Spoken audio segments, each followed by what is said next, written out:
On March 23, 2014, the World Health Organization reported cases of Ebola virus disease in the forested rural region of southeastern Guinea. The initial case was reported in December 2013.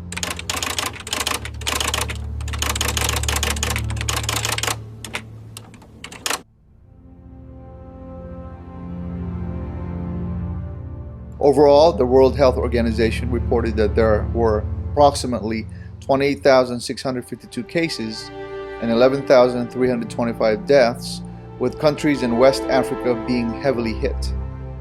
The Ebola epidemic has inflicted shattering human, economic, and social costs across affected countries in West Africa and has stretched existing health systems to the breaking point.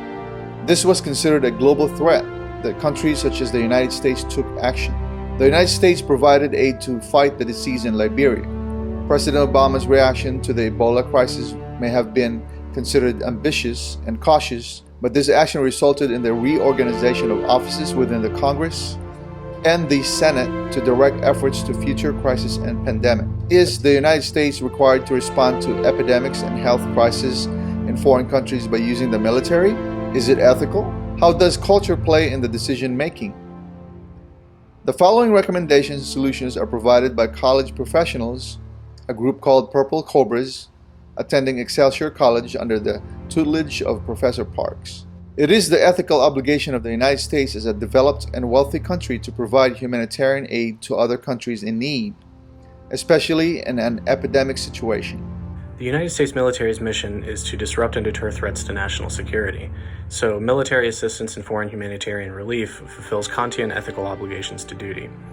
From a utilitarian perspective, the U.S. military is one of the most well-equipped and well-trained response entities in the world, making them indispensable for doing the most good for the most people as quickly as possible.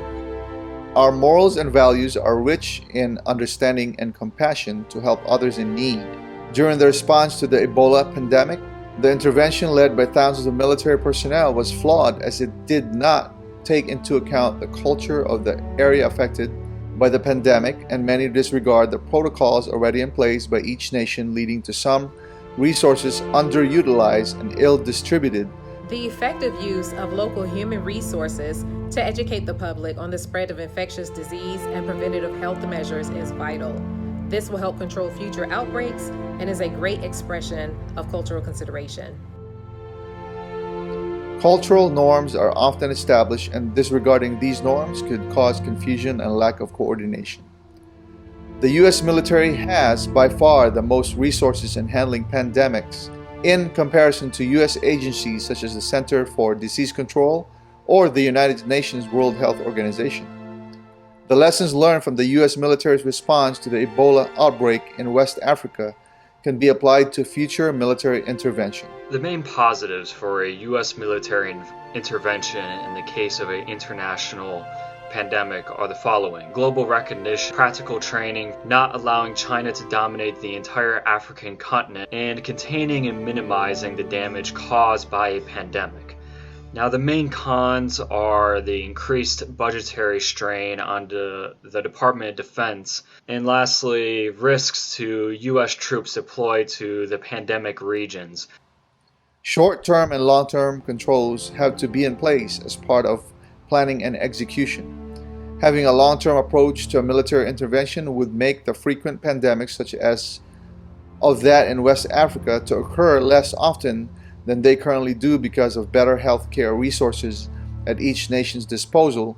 If the United States does not take a leading role in coordinating pandemic responses jointly, it is highly probable that China will have a stronger geopolitical position in Africa, as it has the capability to coordinate pandemic responses due to its large military and diplomatic resources. The United States military has multiple missions, and humanitarian assistance and disaster relief is one of them. It is our recommendation that pandemic or epidemics like Ebola, whether it be overseas or at our shores, needs to be contained quickly. Pandemic is a serious national security threat that must be contained before it spread. The intervention of the United States in Liberia to stop the Ebola virus at the early stage was a good move.